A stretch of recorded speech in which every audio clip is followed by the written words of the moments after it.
The young and the restless spoilers. Daniel didn't sleep that night. After the kiss, after the overwhelming moment of connection and the silent implosion of the world they thought they knew, he stayed behind long after Tessa had fled. The empty room felt haunted by the ghost of that kiss, by the weight of what it meant and everything it threatened to unravel. His fingers hovered above the guitar strings, but the music was gone. What remained was guilt, confusion, and a nagging pull of something he couldn't name. He didn't know where Tessa had gone, but he knew where she wasn't, beside Mariah. And that, perhaps, was the worst part. Tessa, for her part, had driven in silence with no destination. She wasn't running from Mariah, not exactly. She was running from herself, from the version of her that had, in a moment of raw human vulnerability, betrayed everything she had built with the woman who gave her a family. And yet, as she pulled over on the side of a winding country road and stepped out beneath the suffocating sky, she couldn't bring herself to regret the kiss. It had been real. Honest. Too honest. And that was what made it a tragedy. Not a mistake, not an accident. A truth that should never have happened. She wrapped her arms around herself, trembling, whispering Mariah's name like a prayer, like an apology carried into the wind. Back in Genoa City, Mariah had returned home by morning, her face pale but composed, her eyes shadowed but dry. She went through the motions, feeding Arya, cleaning up toys, folding laundry. She didn't ask where Tessa was. She didn't call. She didn't scream or confront. Because something deeper than rage had taken hold of her, something heavy and bone-deep. The silence between her and Tessa grew louder with every passing hour. And when Tessa finally walked through the door just before dusk, looking as broken as Mariah felt, neither of them knew how to speak. Tessa opened her mouth, but Mariah raised a hand, softly, not in anger, but in exhaustion. "Don't," she whispered. "Not yet." Tessa nodded, tears brimming, her body visibly shaking as she stared at the woman she still loved but didn't know how to face.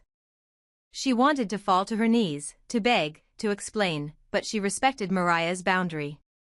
So she stepped quietly into the guest room, closed the door, and sobbed into the pillow, muffling the sound so Arya wouldn't wake. Days passed like that. Quiet grief. Wordless mourning. They became ghosts in their own home, orbiting one another in painful silence. And all the while, Daniel wrestled with his own demons. He avoided crimson lights, ignored texts from Heather and Lily, and turned down Phyllis's repeated attempts to talk. He felt like a thief, someone who had stolen something sacred and now didn't know what to do with it. He didn't dare reach out to Tessa, not after what had happened. And yet, he missed her. Not just romantically. He missed the friend. The artist. The person who made him feel alive again. Mariah finally broke the silence after 5 days. She stood in the kitchen, watching Arya sleep in her bassinet, and turned to Tessa, who had just walked in from a long, aimless walk. "We need to talk," she said, her voice calm but hollow. Tessa nodded, bracing herself. They sat on the couch, close, but miles apart. "I saw the kiss," Mariah said plainly. No drama. No accusation. Just truth. Tessa's lips parted, eyes glassy. "I know," she whispered. "I was going to tell you, were you?" Mariah asked. Not unkindly. Just weary. Tessa looked away, shame coiling around her like a vine. "I don't know," she admitted. "I was scared. I didn't want to lose you. I still don't." Mariah's eyes softened, but her jaw remained tight. "Then why did you let it happen?" Silence fell again, thick and suffocating. "Because," Tessa said finally, for a moment. "I forgot who I was without you." That line shattered Mariah more than anger ever could. Because she understood it. She had once felt the same way. But now, the damage was done. Trust, once cracked, didn't glue back so easily. "I need space," she said, her voice cracking. "Not forever. But right now, I don't know how to look at you and not see it. Tessa nodded slowly, tears falling freely now. I'll go. And she did. Tessa moved into Sharon's spare room that night. She didn't say goodbye to Arya, she couldn't. Her heart wouldn't survive it. She just whispered from the doorway, "I'm so sorry, my little love," and closed the door behind her. Sharon, ever the quiet confidant, offered no judgment, only a gentle presence and a warm mug of tea. Tessa didn't say much. She just curled up on the couch and cried until sleep claimed her. Meanwhile, Daniel found himself standing outside Crimson Lights one night, unsure why he had come. He hadn't spoken to Tessa since that kiss. But when he saw her inside, sitting alone with her guitar, he felt a pull too strong to ignore. He entered slowly, uncertain. She looked up. Their eyes met. Pain passed between them like static. "I didn't come here to cause more damage," he said. "I just needed to see you."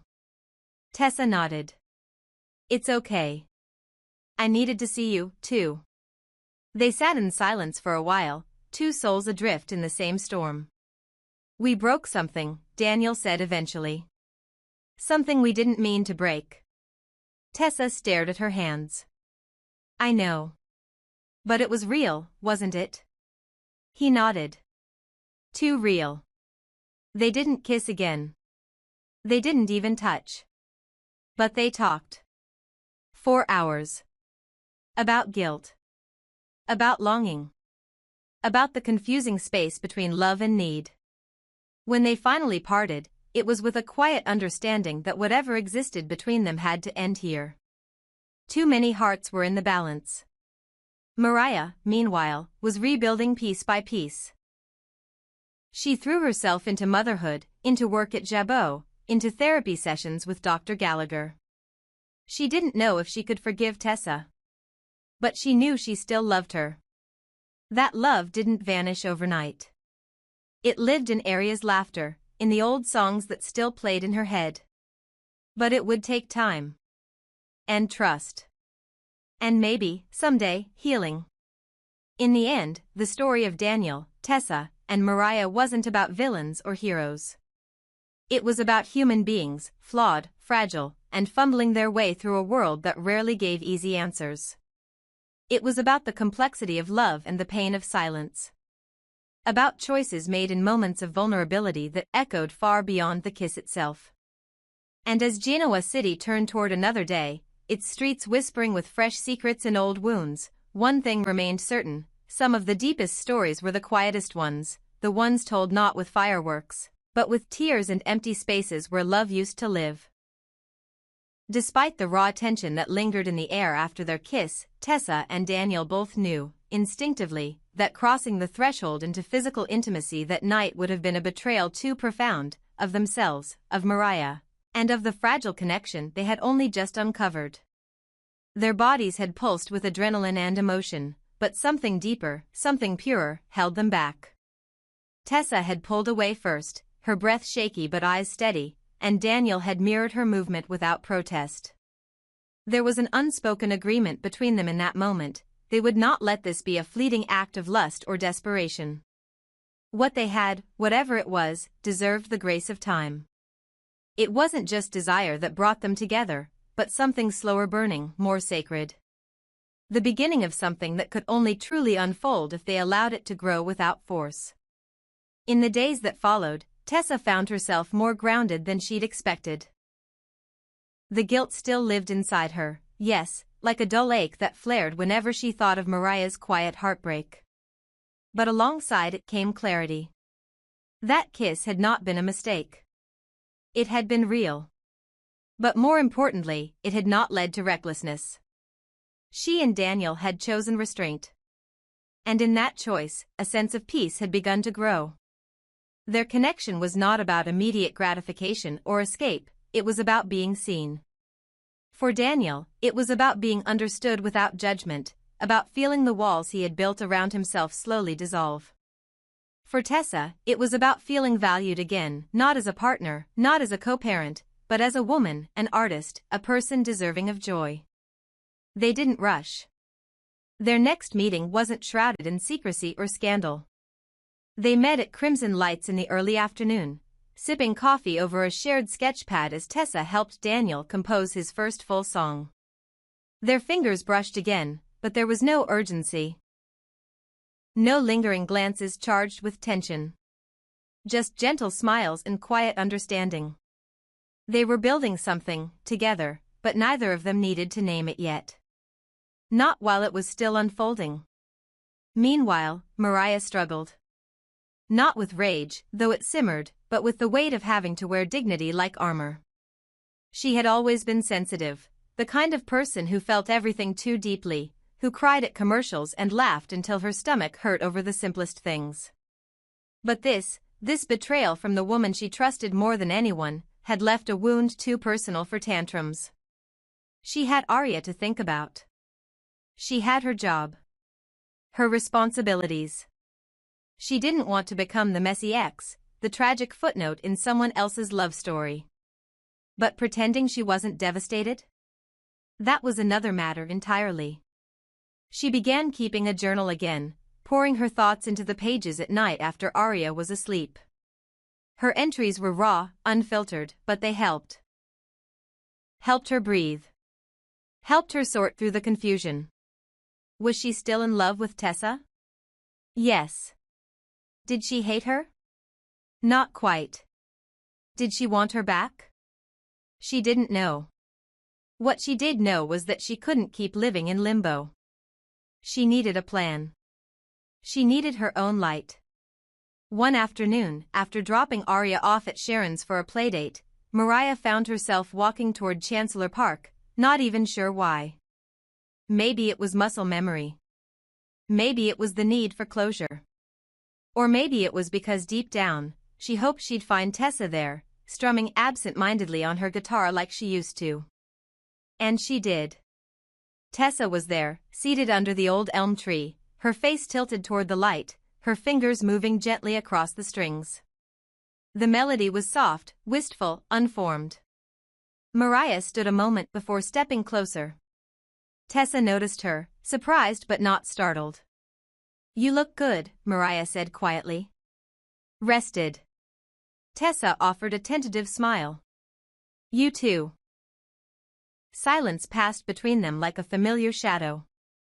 "I didn't come to fight," Mariah added. "I just needed to see you. See if it still hurts."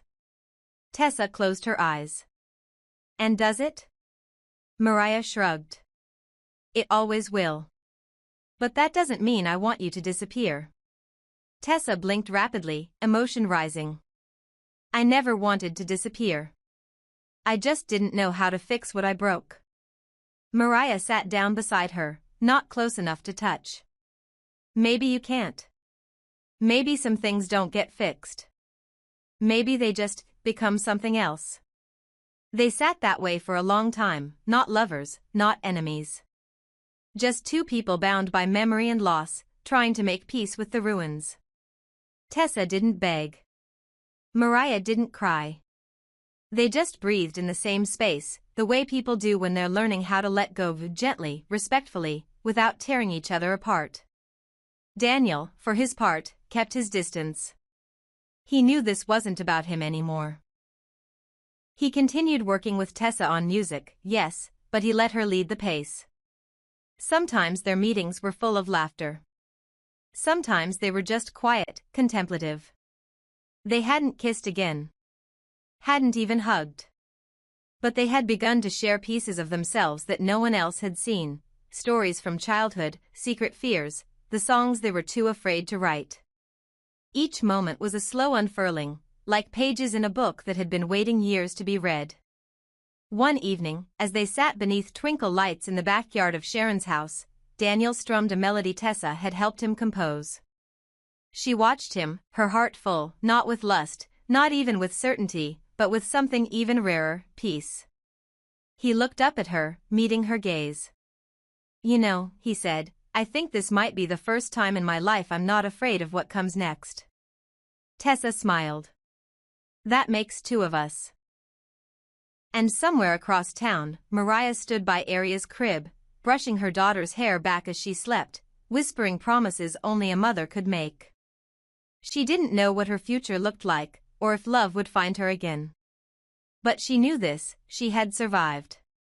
And sometimes, that was enough.